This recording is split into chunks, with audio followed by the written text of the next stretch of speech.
합장하시고 나는 관세음보살 3번 하겠습니다. 나는 관세음보살, 나는 관세음보살, 나는 관세음보살. 오늘 전체적으로는 171회에 해당합니다. 그리고 이제 법화경의 마지막 품 28품 보현보살 곤발품은 두 번째 시간에 해당합니다. 이 보현보살 곤발품의 내용은 법화경을 전하는 법사를 보호해 주겠다는 보현보살의 어떤 서원, 이런 것에 대해서 나와 있는 것이고, 또 보현보살께서 부처님을 도와가지고 중생을 이롭게 하는 그러한 행을 한다, 이렇게 보시면 될 것 같습니다. 또 부처님께서는 우리들의 삶을 과거보다도 현재가 더 행복하고 또 현재보다도 미래가 행복하기를 바라는 그런 마음으로 최고의 경전인 법화경을 우리에게 설해 주신 겁니다. 또한 법화경을 만나는 공덕은 크나큰 공덕이 있어야지만이 만날 수 있고, 또 법화경을 통해 가지고 우리가 말하는 부처님의 지혜인 안욕달의 삼맥삼부리를 이룰 수 있다고 그렇게 말씀하신 겁니다. 오늘은 849페이지 위에서부터 하나, 둘, 셋, 넷, 다섯, 여섯, 일곱, 여덟, 아홉, 10째 줄까지 했습니다. 전번 시간에.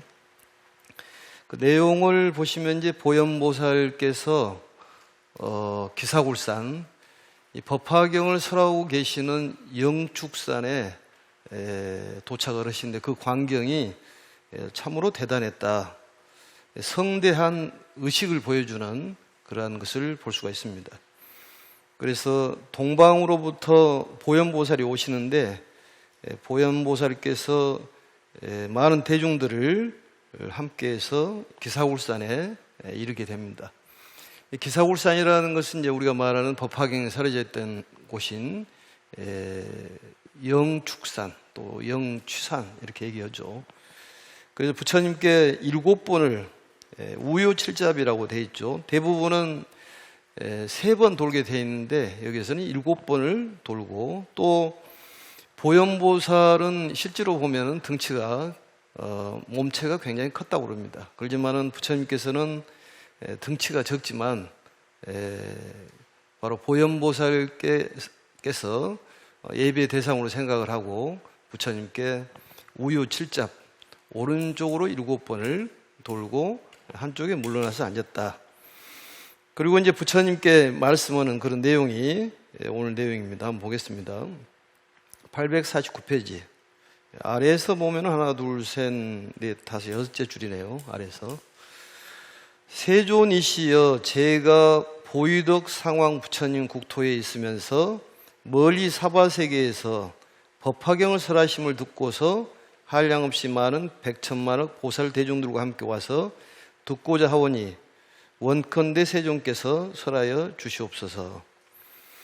그러니까 보현보살은 동방의 정묘국토에서 오셨는데 관세음보살님은 계시는 곳이 서방정토죠. 극락세계에 아미타 부처님을 이제 보처하시는, 보처, 좌우보처로 해가지고 계시는 분인데, 보현보살은 바로 이제 동방으로부터 정묘국토라는 그 나라에서 보위덕 상왕물이라는 부처님을 모시고 계셨는데, 거기에서 법화경이 설한다는 그런 소식을 듣고 법화경을 듣기 위해서 영축산에 도착을 했다, 그런 얘기입니다. 그래서 천만억, 백천만억 보살들과 함께 와서 법화경을 듣고자 원합니다, 이렇게 말씀을 했다는 얘기죠. 그러니까 결국은 보현보살이 도착할 쯤에서는 사실은 법화경이 지금 거의 끝날 무렵이 된다고 볼 수가 있습니다. 그래서 항상 두 부처님이 등장을 하는데 우리가 보면은 문수, 보현, 또 우리가 보면 관음 지장이나 또 내지는 관음 대세지, 관음 세지보살, 양대보살인데 바로 문수보살은 지혜를 상징하는 것이죠. 보현보살은 행을 상징하는 것이고, 그래서 법화경을 보면 문수보살이 처음 등장을 하고 자비의 상징인 미륵보살님이 등장을 하고 행을 상징인 보현보살로 마무리가 됩니다. 모든 경전이 그렇게 돼 있어요. 그래서 우리에게 크나큰 이익을 주는 분들을 선지식이라고 그러는데, 여기에서도 보면은 화엄경의 보현행원품에 역시 잘 나와 있듯이 보현보살도 역시 우리에게 크나큰 이익을 주신 분이다, 이렇게 생각하시면 될 것 같습니다. 그래서 문수의 지혜는 보현보살의 행원 속에 투영되고, 보현보살은 문수보살의 지혜로서 표현된다, 이렇게 표현을 합니다. 문수보살의 지혜라는 것은 보현보살의 행원 속에 투영이 되고, 보현보살의 행원은 문수보살의 지혜로서 표현이 된다. 그 다음에 보겠습니다. 만일 선남자 선여인이 열애께서 열반하신 뒤에 어떻게 해야 이 법화경의 가르침을 능히 얻을 수 있겠습니까? 이게 가장 중요한 내용입니다. 여기서는 이것을 이제 이 답을 법화의 중현이라고 그러는데, 중현이란 말은 가장 중요한 핵심적인 그러한 가르침이다, 그런 얘기입니다. 그래서 법화의 중현, 천태대사께서는 이제 그렇게 말씀하셨는데, 바로 핵심을 확실하게 일깨워주는 가르침이 바로 이 대목이다, 그런 얘기입니다. 그러니까 부처님께서 계시지 않는 그러한 곳에서 열반하신 뒤에 어떻게 해야지 이 부처님의 지혜를 깨달을 수 있는 법화경을 얻을 수가 있겠습니까? 굉장히 중요한 내용이죠. 왜냐하면 우리가 어디서 와서 어디로 가는 줄도 알아야 되고, 그렇다면 어떻게 인생을 살아야 되겠느냐, 그 목표 설정이라는 것이 필요하다, 그런 얘기입니다. 우리 정신없이 살다 보면은 이제 인생을 마감하는데, 그게 잘된 삶인지, 또 명예를 추구해서 명예가 부족하면 명예를 찾게 되는데, 명예를 찾다가 가면 그게 잘한 것인지, 재물을 찾다가 인생을 마감하는 것이 잘한 것인지, 그걸 생각해 볼 수 있는 그런 좋은 기회다, 그런 얘기입니다. 그래서 문수보살은 지혜를 상징하는 것이고, 지혜를 깨닫는 것이 문수보살이고, 보현보살은 바로 진리를 행하는 보살이다, 이렇게 생각하시면 될 것 같습니다. 미륵보살은 자비를 상징한다. 그래서 열반하신 뒤에 이 법화경의 가르침을 능히 얻을 수 있겠습니까? 또한 부처님께서 열반하신 후에 부처님이 계시지 않는 시절, 무불시대라고 그러는데, 그 시대에 법화경을 전하를 하면 어떻게 해야 되겠습니까? 이런 얘기 아니겠습니까? 뒤에 넘어가서 보면, 실질적으로 부처님께서 계시지 않더라 그러더라도 법화경이 있으면 부처님이 계시는 것이요, 부처님이 계실 때도 법화경을 실천하지 않으면 결국 부처님이 계시지 않는 거나 똑같다, 그런 얘기입니다. 실천이라는 건 대단히 중요하다, 그런 얘기예요. 생각만 가져서는 되는 것이 아니라 진리를 어떻게 드러내야 될 것이냐, 우리가 인생을 살 때 얼마나 행복하게 살 것이냐, 자유롭고 평온하고 행복스러운 삶을 살 수 있는 방법이 뭘까, 거기에 대한 가르침을 주시는 것이 부처님께서 우리에게 가르침을 주신 거다, 그런 얘기입니다. 그러니까 가정의 극락세계를 만들 수 있는 방법은 어떤 방법이 있을까? 또 사회의 극락세계, 우리가 사후의 극락세계보다는 현세의 상적광토를 만드는, 우리가 현실적으로 극락세계를 만드는 것이 우리들 일이다, 그런 얘기입니다. 그렇다면 자기 본위의 삶을 살면 어렵다. 자기 위주의 생각을 가지면은 이 세상은 말법 시대에서는 아만이라든지 증상만이라든지 사견이 너무너무 팽배해 있는 상황인데, 그 시대를 오탁악세라고 그러는데, 그 오탁악세에서는 행복할 수가 없다, 그런 얘기입니다. 그러니까 자기 본위의 인생을 산다면 집안에 어떤 분쟁만 생길 것이고, 또 직장에서도 분쟁만 생길 것이고, 또 사회에서도 분쟁만 생긴다, 그런 얘기입니다. 그래서 나에 대한 생각을 버려야지만이 이 세상이 평온해진다, 그런 얘기 아니겠습니까? 그래서 아공복공을 얘기하는 거예요. 그래서 보시면은 어떻게 해야지만이 이 말법 시대에 부처님이 계시지 않는 시절에 법화경을 만날 수 있겠습니까? 거기에 대한 답변을 주시는 거죠. 부처님께서 한 장 넘어갑니다. 851페이지. 보현보살에게 말씀하셨다. 보현보살이라는 것은 널리 축복받는 사람, 행복을 전해주는 사람을 보현보살이라고 합니다. 우리에게 좋은 걸 주는 분을 보현보살이라고 해요. 널리 행복을 전해주신 분이 보현보살이다. 그러니까 우리가 각각 스스로 보현보살의 행을 하면 우리가 보현보살이다 얘기죠. 그러니까 남에게 행복을 주는 사람, 이런 사람이 보현행을 하는 사람이고 또 보현보살이다. 이 세상에 보현보살이 가득하면은 이 세상은 아름다운 세계, 그런 행복한 세계가 될 수 있다, 그런 얘기입니다. 그래서 사후에 그러한 세계를 만든 것이 아니라 현실 세계에 찰나찰나에 우리 행복한 세계를 만들어가는 것이 진정한 법화의 수행자다. 그걸 깨닫지 못했다면 이 경전을 통해 가지고 깨달아야 된다, 그런 얘기입니다. 근데 이 시대는 자기 위주의 삶을 살고 명예를 쫓아가고 재물을 쫓아가기 위해서 사람을 상처를 주고 또 때에 따라서는 살인도 하고, 이게 바로 오탁 악세의 실정인데, 그래도 우리 법화경을 공부한 사람들이 있어서 이 세상은 그래도 희망이 있다, 이렇게 볼 수가 있습니다. 그래서 보시면은 선남자 선여인이 4가지 법을 성취하면 열애가 열반한 뒤에도 이 법화경을 얻을 수 있느니라. 얻을 수 있다는 것은 자기 것으로 만들 수가 있다는 얘기겠죠. 그러니까 4가지 법을 성취하면 그 말은 4가지 조건을 갖추면, 4가지 조건을 갖추면은 법화경을 얻을 수가 있다. 왜 법화경이 그만큼 중요하느냐? 법화경을 얻어야지만이 우리가 깨달을 수가 있고 정말로 자유롭고 평온하고 또한 행복해질 수 있기 때문에 법화경에 대한 얘기를 하는 거예요.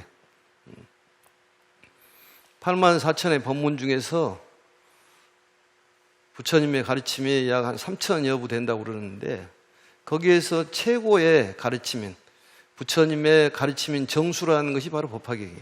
그건 누구든지 부정할 수 없는 얘기입니다, 그 얘기가. 그래서 이 법화경을 공부하고 있다는 것은 얼마나 우리가 행복하고 또 행운이 있는 사람이냐, 이것을 깨달아야 한다, 그런 얘기입니다. 그러한 인연이 있어야지만이, 법연이 있어야지만이 새로운 삶을 살 수 있을 것 아니겠습니까? 못 모르고 살다가 인생 마감치면 뭐냐고 말이죠. 아무 보람도 없습니다, 그게. 그래도 새로운 생각을 해보고 인생을 어떻게 살아가야 될 것인가, 이러한 생각을 해보고 사는 것이 얼마나 중요하냐고 말이죠. 사실은 수능 기도보다 훨씬 중요합니다. 수능자는 수능 기도가 중요하겠지만은 그것도 이제 몇 개월이죠, 그게. 실질적으로 우리의 인생을 어떻게 살아갈 것인가, 이게 굉장히 중요한 얘기죠. 그래, 4가지 법을 성취하면은 열애가 열반한 뒤에 이 법화경을 얻을 수 있다. 방법을 일러주는 것이죠. 방법을. 첫째, 어떻게 해야 되느냐. 이걸 4대 강령이라고 그러는데, 4대 강령. 이것을 법화의 중연이라고 그럽니다. 그러니까 제일 중요한 그런 내용이다, 그 말이죠, 법화경에서. 첫째는 모든 부처님들께 혼염하시는 바가 되어야 하고, 둘째는 모든 덕의 근본을 심어야 하고, 셋째는 정정치에 들어가야 하고, 넷째는 모든 중생을 구제하려는 마음을 내야 하느니라. 선남자 선여인 이렇게 4가지 법을 성취하면 열애가 열반한 뒤에도 반드시 이 경을 만나게 되리라. 4가지 법을 갖추면은 부처님 계시지 않는 무불시대라 하더라도 바로 법화경이 부처님의 가르침이니까 법화경이 있는 곳이 부처님이 계시는 곳이다, 그 말이죠. 4가지 법이라는 것이 왼쪽에 보시면은 4가지. 불고 보현보살 하시되, 부처님께서 보현보살한테 고하시기를 약 선남자 선여인이 성취사법하면, 선남자 선여인 4가지 법을 성취하면은 열애 멸후에 부처님께서 멸도한 후에 당득시 법화경하리라. 이와 같이 법화경을 얻을 것이다. 일자는 첫 번째는 위재불혼염이다. 재불혼염. 위하여 그 말이죠. 모든 부처님께서 보호하는 그런 생각을 가져야 된다 그 말이죠. 재불혼염이 돼야 된다는 얘기입니다. 재불혼염. 이건 재불혼염은 부처님께서 우리를 보호해 주시는 것이기 때문에 우리가 그와 같은 보호를 받을 만한 그러한 실천력이 따라야 된다 그 말이죠. 그래서 이것은 자력신앙이라고 보는, 자력수행이라고 보는 것이 아니라 타력수행이라고 봅니다. 타력수행. 우리의 자력수행, 타력수행 이렇게 보듯이 이것은 바로 타력수행에 해당하는 것이죠. 또 두 번째, 이자는 식중덕본이다. 많을 중자에 덕본을, 많은 덕본을 심어야 한다 그 말이죠. 덕본이라는 건 무엇이냐? 남을 이익되게 하는 것을 덕이라고 그래요. 베푸는 것을 덕이라고 그럽니다. 그러니까 많은 사람들에게 베풀고 살아야 한다는 얘기예요. 우리가 이제 베푸는 걸 보시라고 그러잖아요. 그래서 덕이라는 것은 덕 이꼴 시하다. 덕은 시하다. 강희 황제 때 강희 자전에 나와 있는 내용이죠. 그러니까 덕을 쌓으라는 소리는 많이 베풀어라는 소리예요. 좋은 말도 해주고 칭찬하고. 악한 사람이냐 선한 사람이라는 구별하는 것은 아구를 멀리하고 친근 현선을 하고 나오지 않습니까? 초발심 자격문에. 그럼 아구가 뭐냐 그 말이죠. 남의 흉을 본다든지 부정적인 얘기를 한다든지 이러한 것들, 절망적인 얘기하는 거, 이건 악한 사람이에요. 그게 물이 드는 거예요. 혼습이 된다 그 말이죠. 그런 사람은 멀리해라 그런 얘기죠. 그런 사람은 평생을 가도 제대로 이루지를 못한다. 우리가 살면서 어머니 젖을 빨아먹고 살았잖아요. 어머니가 많은 그런 식물들이나 동물들을 섭취를 하면 내가 그걸 빨아먹고 살았는데 결국은 그렇기 때문에 인연에 의해 가지고 내가 만들어지기 때문에 그게 바로 무하다 그 말이죠. 그게. 그래서 누구 노래처럼 그래도 옷 한 번은 건졌지 않냐 이렇게 얘기하는데 타타타란 말이 니르바나 열반을 뜻하는 거예요. 그게. 결국은 나중에 전부 돌려줘야 된다 그런 얘기입니다. 근데 그걸 모르고 천지분간을 모르고 산다 그 말이죠. 그게 안타깝기 때문에 정말로 그 불나방이 불을 향해서 뛰어드는 것처럼 우리가 죽음을 향해서 뛰어드는 것하고 똑같지 않느냐. 재물의 불, 명예의 불 속으로 들어간다 그 말이죠. 그게 안타깝기 때문에 정말로 정말 아름답고 귀한 우리에게 보물을 주신 분이 부처님이 우리에게 가르침을 주신 거다 그런 얘기입니다. 몇 년을 두고 보면 똑같아요. 20년을 살아도 똑같고 30년을 살아도 그렇게 크게 변화가 없습니다. 그런다고 해서 빨리 마감칠 필요는 없지만은 우리가 칠석기도 하는 것은 그래도 별이 아주 어린 별의 나이가 한 20만 년 된다는 거예요, 그게. 견우와 직녀가 있는데 둘이 너무 좋아하다 보니까 직무를 제대로 하지 않다 보니까 이제 처벌을 받아가지고 둘이 갈라놨잖아요, 이게. 1년에 한 번씩 만나는 것이 오작교에서 까치 또 까마귀가 다리를 놔주면서 만난다고 그러지 않습니까? 별거를 하는 거죠, 결국은.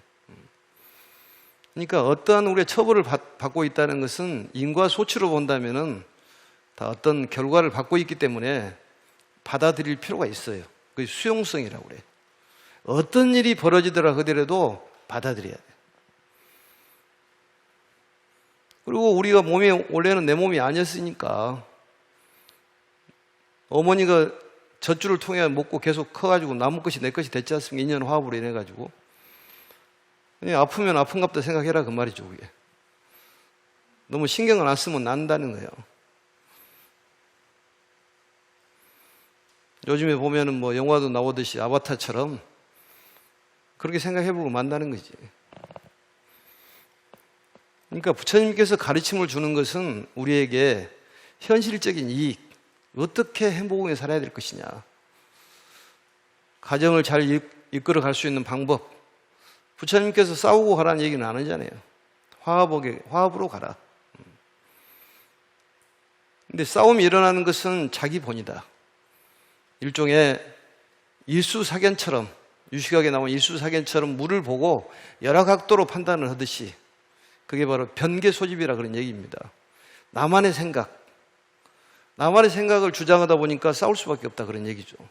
그것을 나라고 생각하는 주장하는 우리가 말하는 지식이 너무 팽배해 있다 보니까 이 세상이 오타각세로 변한다는 거죠. 상대를 배려하는 마음이 전혀 없다는 거죠.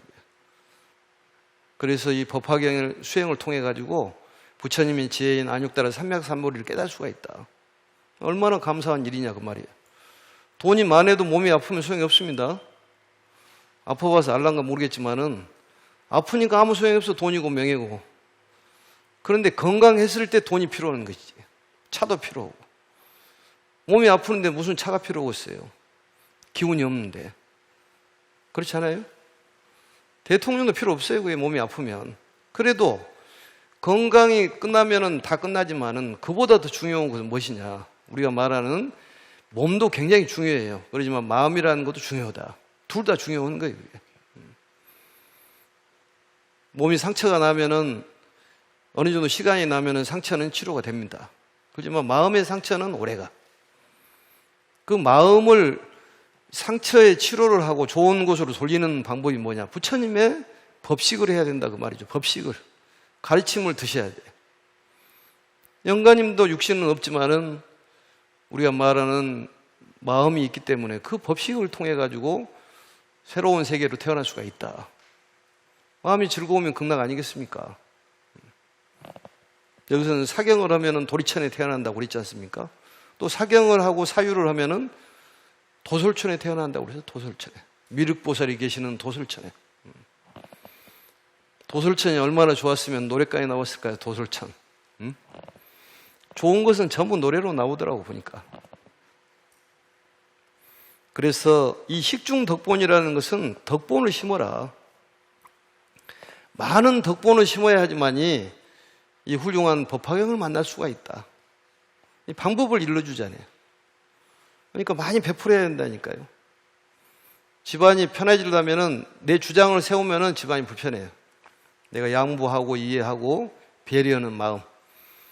어지간한 것은 그럴 수도 있겠다. 한번 해보세요. 그럴 수도 있겠구나. 그것도 잘해야지. 그럴 수도 있겠네. 그럴 수도 있겠네. 이렇게 얘기하면은 그것은 그럴 수도 있는 것이 아니라 받아들이면서 그럴 수도 있겠구나. 한번 해봐요. 그럴 수도 있겠구나. 근데 보니까 그럴 수도 있겠네. 그럴 수도 있겠네. 이거는 그럴 수도 있겠다고 받아들인 것이 아니라 기분 나쁜 소리예요. 그 소리는. 말로는 그렇게 하지만 생각은 그것이 아니니까. 그럴 수도 있겠구나. 응? 눈을 이렇게 밑으로 깔면서 그럴 수도 있겠구나 해야지. 눈을 부릅뜨고 그럴 수도 있겠네. 그러면 그게 받아들인 거예요. 그게. 그래야지만이 집안이 편안하고 사회가 편안하고 너무 나를 주장하다 보면은 불편해. 그렇지 않습니까? 그러니까 행복을 주기 위해서 이 사바세계 부처님께서 오셔가지고 이런 귀한 말씀을 하는데도 귀가 있으면 뭐하냐 그 말이에요. 그게 듣지를 못하는데 우리 속담에 속이에 경리귀라고 하듯이 내 귀가 있어도 못 들은 것은 속귀나 내 귀나 똑같지 않냐 그 말이지. 심한 말로 얘기하면은 부지런히 와서 들어야 된다니까요. 독송을 하더라도 내가 들어야 돼. 한 구절이라도 계속 이렇게 애우다 보면은 그게 새로운 삶이 열리게 돼 있습니다. 일미진중 함시방이라고 티클 하나에 온 삼천대천세가 들어있듯이 그 글귀 하나에도 모든 것이 들어있다고 봤을 때 그 글귀 하나를 계속 염하고 그러면은 뭔가 달라진다 그 말이죠.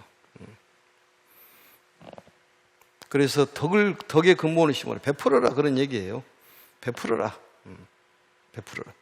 그 다음에 3자는 입정정치다. 이 정정치란 말은 이 치란 말은 모임을 얘기하는 거예요. 모임. 그러니까 바른 모임을 정정치라고 그래요. 그러니까 부처님의 자비심에 들어가는 그런 모임. 그게 입정정치예요.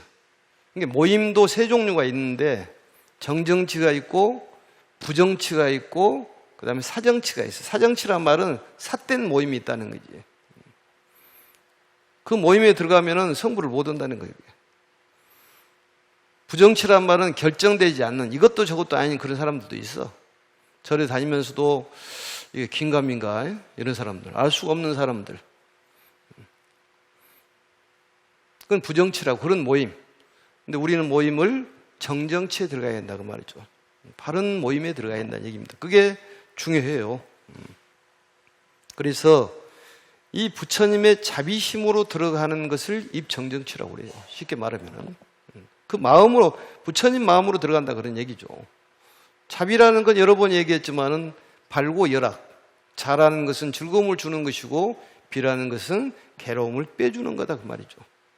내 괴로움도 빼야 되지만 상대의 괴로움을 빼주는, 그러려면은 바로 식중독본이 필요하겠죠.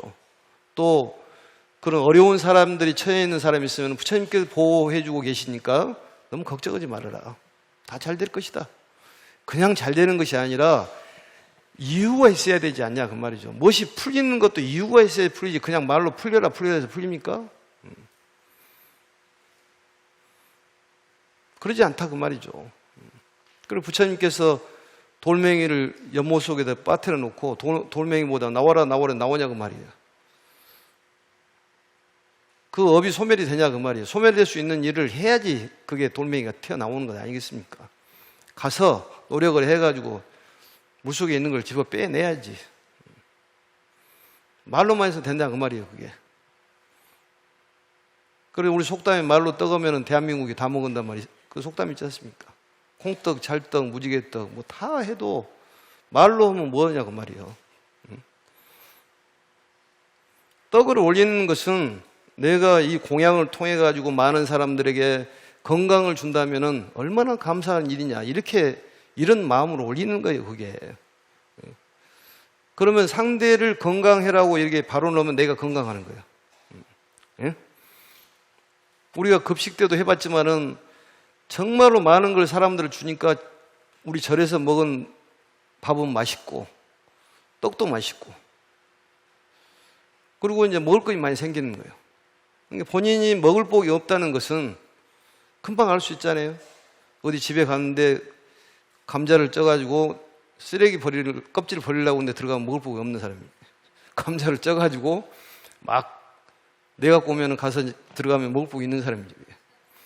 그러면 내가 먹을 복이 없구나, 그러면 많이 베풀어야 되겠구나, 이런 생각을 하는 것이 공부다 그 말이지.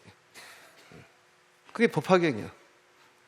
전철을 탔는데 꼭 자리에 앉으려면 누구 할머니가 오셔가지고 있으면 자리를 또 못 앉아.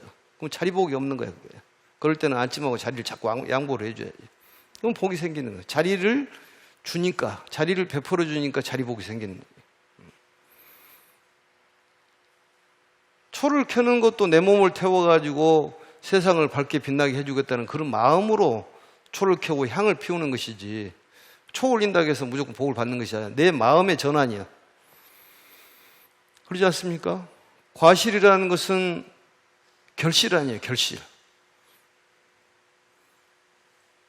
꽃이라는 건 피우는 것이고 행을 뜯어내는 것이기 때문에, 내가 행이 부족하다 그럼 꽃을 주고 약속의 의미가 있기 때문에 우리가 절에서는 육복 공양이라고 그러지 않습니까? 그게 바로 식중독본이다 그 말이죠. 그런 무리에 들어가는 것이 입정정치요.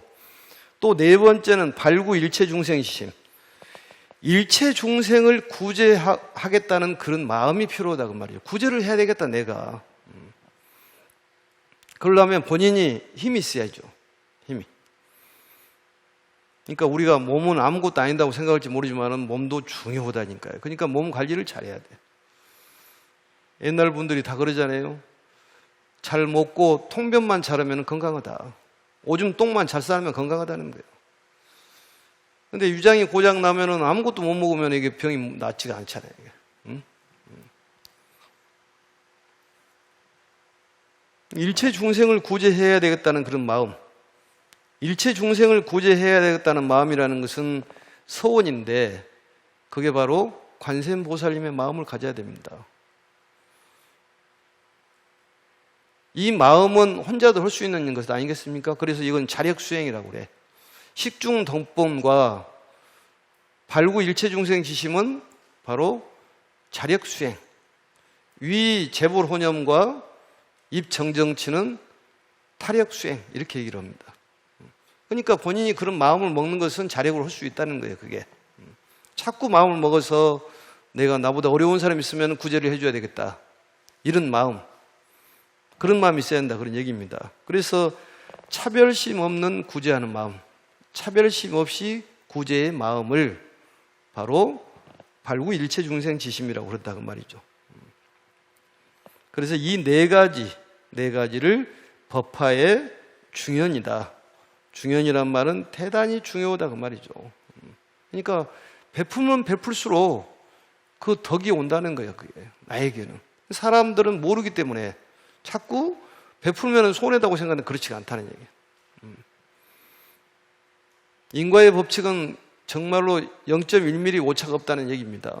반드시 걷는다는 거예요. 그게. 뿌린 대로 걷는다는 거예요. 그러니까 많이 베풀어야 한다는 얘기죠. 많이 베풀어. 그럴 때는 고개도 좀 끄덕끄덕 해주고 이래야지. 많이 베풀어야 하는데. 스님 얘기하세요. 내가 듣고 있으라니까. 내가 가만히 듣고 있으라고 해봐요, 한번.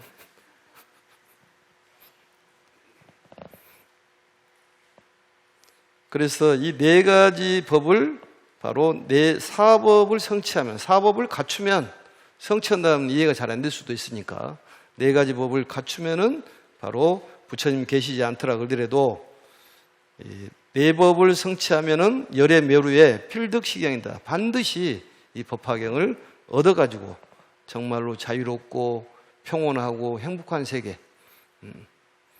자평행이라고 그랬죠. 자평행, 자평행, 자유롭고 평화롭고 행복한 삶을 살 수가 있다. 살지인, 항상 살려주고 지켜주시고 보호해준다는, 인도해준다는 그런 믿음, 그래야지만 재불혼염을 부처님께서 보호를 해주신다니까요. 네 가지 법을 성취하면은 안육따라 삼맥삼보를 이룰 수가 있다. 부처님 계시지 않더라 그더라도. 얼마나 중요한 말입니까? 그때 보겠습니다. 그때 보현보살이 부처님께 살이었다 말씀했다, 그 말이죠. 세존이시여, 후 500세의 탁하고 악한 세상에서 경전을 받아 지니는 이가 있으면 제가 마땅히 수화하여 재앙을 없애고 편안함을 얻게 하고, 약점을 찾아도 그 기회를 얻지 못하게 하오리다. 또한 마왕이나 마왕의 아들, 마녀 마왕의 백성이나 마귀에 사로잡힌 자나 야차, 나찰, 구반다, 비사사, 길자, 부단나, 유다라 등 사람들을 괴롭히는 온갖 무리들이 이 기회를 얻지 못하게 하오리다. 보현보살이 이 법화경을 수행하는 자를 바로 수호하는 그런 책임이 있지 않습니까? 이 마왕부터 쭉 해가지고 하는 것은 뭐라면 12가지의 사람을 힘들게 하고 괴롭게 하는 그런 무리들입니다. 12가지예요. 쉬어보면 12가지입니다. 그래서 후 500세란 말은 예전에도 얘기했지만은 바로 정법시대, 상법시대, 말법시대. 2000년 이후를 말법시대라고 그러는 거예요. 그리고 부처님께서 열반하신 후 500년을 바로 해탈경고시, 그때는 무조건 해탈했다 그 말이죠. 그래서 500년에서 1000년까지를 선정경고시, 그때는 수행자가 많이 나타났다. 그리고 정법시대에서는 교학과 수행과 깨달은 자가 있었는데, 상법시대에서는 교학과 수행은 있는데 깨달은 자가 없었다. 그래서 상법시대에서는 바로 다문경고, 많은 경전을 보는 그런 시대가 다문경고고, 다조탑사경고, 바로 탑을 짓고 불상을 조성하는 그런 시대가 상법시대입니다. 그리고 이제 마지막에 2500년 그때 바로 이제 투쟁경고시, 이 시대가 투쟁의 시대예요.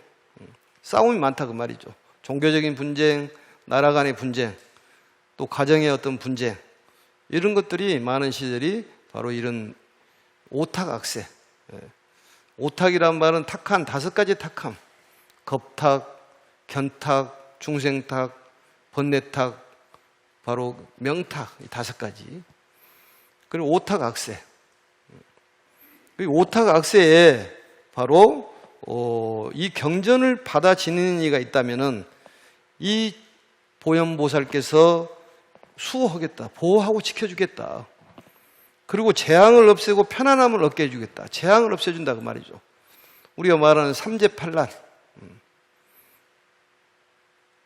삼재, 재앙이 있다 그 말이죠. 재앙을 없애주겠다는 얘기예요.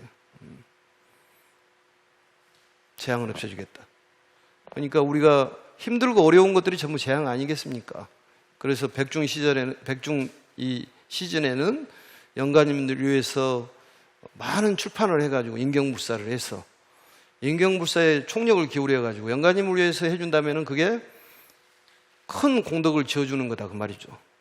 그게 바로 나를 이롭게 하는 거예요. 왜냐? 남을 위해서 써주든지 남을 시켜서 쓰든지 내가 직접 쓰든 간에 공덕이 있다 그 말이죠. 그래서 많이 전달해야 한다 그런 얘기입니다. 그걸 선다란이라고 그래요. 보현보살을 만나보면 선다란이와 백천만억 선다란이, 방편법음 선다란이 이런 세 가지가 있는데 그걸 얻는다 그런 얘기 아니겠습니까? 보현보살을 보려면 어떻게 봐야 되냐? 바로 법화경을 수지 독송하면은 보현보살이 육상아 이 이빨이 6개가 있는 하얀 코끼리를 타고 코끼리 왕을 타고 나타나가지고 우리를 보호를 해주겠다 그 말이죠. 그러니까 꿈에 코끼리를 보면은 보현보살을 본 거예요. 사자를 보면은 문수보살을 본 거고, 예? 용을 보면은 이제 용왕님을 본 것이니까 대통 오는 거지 그게. 아무튼 코끼리를 봐도 대통 오는 거고, 아무튼 여기 계신 분들은 좋은 일이 많이 있을 거라고 생각합니다. 왜냐? 법화경을 지금 듣고 있기 때문에 그렇다고 말이에요. 무조건 좋은 일이 있는 것이 아니라 법화경을 듣는 공덕으로 해가지고 앞으로는 좋은 일만 있을 거다 그 말이에요. 재불 혼념이 된다는 거지. 부처님께서 살려주시고 지켜주시고 인도해 주시기 때문에 자평행, 항상 마음이 자유로워, 그리고 평화로워, 평온하고 평화로워, 그리고 항상 행복하다 그 말이죠. 그게 얼마나 중요한 일이냐 그런 얘기입니다. 그래서 재앙을 없애고 편안함을 얻게 약점을 찾아도 그 기회를 얻지 못하게 하겠다. 여기 왼쪽에는 편리함이라고 나와 있는데 그 안 좋은 무리들이 편리함을 찾을 수가 없다 그 말이죠. 법화경이 딱 보호를 해준다는 거예요. 그래서 잠잘 때도 법화경을 머리 위에다가 놓고 주무신다든지 항상 수지를 해. 절에 다닐 때도 이렇게 가지고 다니고 차에도 가지고 다니고 그게 필요한 거예요. 좋은 걸 가르쳐주면 뭐하냐고 안 하는데 그러니까 실천을 해보라 그 말이죠. 좋은 것이니까. 약점을 찾아도 찾을 수가 없다 그 말이죠. 다른 사람들이 안 좋은 무리들이 약점을 찾아도 찾을 수가 없다. 그 안 좋은 무리들이 무엇이냐? 거기 나오죠. 안 좋은 무리들. 마왕이나 마왕의 아들, 좋지 못한 것들이죠. 전부 다 수행을 방해하는 무리다고 생각하시면 돼요. 우리를 귀찮게 하는, 전라도 말로 하면 성가시게 하는 무리들. 성가시단 말 아는가요? 아이고 성가셔라 이렇게 얘기하는데, 우리를 귀찮게 하는 무리들이 이런 12가지 무리가 있는데, 마왕이나 마왕의 아들, 그건 이제 여기에 왼쪽에 보시면은 이 마자라고 나와 있죠. 마자, 마녀, 마민. 그러니까 마왕의 백성, 마녀, 마왕의 딸이죠. 백성이나 마귀에 사로잡힌 자, 마귀에 사로잡힌 자가 결국은 이 빙의죠. 그게 빙의, 마귀에 사로잡힌 자나 야차, 야차는 흡혈귀라고 그러죠. 사람의 피를 빨아먹는 흡혈귀. 나찰은 식인귀, 사람을 잡아먹는 귀신. 구반다, 구반다는 살아있는 동물의 피라진 살코기를 먹는다 그 말이죠. 안 좋은 무리들이요. 피 빨아먹고 사람의 살을 뜯어먹는다 그런 얘기입니다. 그 다음에 비사사, 비사사는 시체를 일으켜가지고 일으켜 세우는, 요즘 말은 좀비를 막 일으켜가지고 하는 그런 무리들. 그러니까 옛날에도 그런 무리들이 있었어요. 좀비가. 요즘만 나온 것이 아니라. 할로윈 그 때문에 많이 죽었잖아요. 그게. 그러니까 그 무리에 들어가면은 죽을 수가 있는 것이지. 공부를 안 하니까. 그런 무리들은 친해지면 안 된다는 거지. 왜 쓸데없이 그런 모습을 하고 그런 난리를 하냐고 말이에요. 죽을 짓거리를 하는 거지 그게. 우리는 그걸 알았기 때문에 하지 말라고 말이에요. 그런 무리에 자꾸 이런 그런 사정치 모임에 들어가지 말아라 그 말이죠. 그런 무리는 피해야 되는 거. 그건 장난으로도 안 좋은 겁니다. 그것은. 예? 귀신놀이 하는 건 안 좋은 거예요. 그게. 돌아가신 분이야 정말로 참으로 안타깝고 그게 명복을 빌어야 될 일이지만은 앞으로는 그런 일 하지 말아야 된다는 얘기예요. 너무 애국 것으로 쉽게 받아들이는 거예요. 그러면 안 되는 거예요. 그게 바로 이런 예전에 부처님께서도 이런 얘기를 했어요. 법화경 공부한 사람은 그런 데 안 간다는 거지. 그리고 길자라는 것은 송장을 먹는 그런 귀신들. 또 부단나 이것도 이제 안 좋은 귀신들입니다. 사람의 몸에 붙은 귀신들. 그 다음에 유다라는 이게 바로 시체에 붙은 귀신들. 전부 그런 거 안 좋은 것들이에요. 등 사람들을 괴롭히는 온갖 무리들이 그 기회를 얻지 못하오리다. 그러니까 이 말하는 것은 우리가 말하는 욕망들이라든지 또 배고픔, 기갈이라든지 공포, 게으름, 의혹 그런 번뇌들을 말하고 그러는 거예요. 그래서 그런 마장들이 끼지 않는다. 마장이 끼지 않는다. 우리를 힘들게 하는 것들이 끼지 않는다 그 말이죠. 그러니까 우리가 법화경을 공부를 열심히 하면은 만사 형통이 될 수밖에 없지 않냐 그런 얘기입니다. 그 근본적인 것을 해결해야지만 되지 않느냐. 그래서 사경하고 많은 사람들에게 법화경을 전하고 인경불사에 동참을 해야 됩니다. 그게 필요한 거예요. 그게 마지막에 부처님께서 최종적으로 얘기하는 것이 바로 법화의 중현이라는 거예요. 53선지 중에서 마지막에 보현보살이잖아요. 우리도 그러한 일을 힘써야 한다 그런 얘기입니다. 그래서 오늘 이렇게 해서 마치고 다음 시간에는 이제 이런 사람들, 법화경을 이런 독송 오는 사람들 보호해 주겠다는 그런 내용들이 나와 있는 것은 다음 시간에 하도록 하겠습니다. 관세음보살 해보겠습니다. 나는 관세음보살. 수고하셨습니다.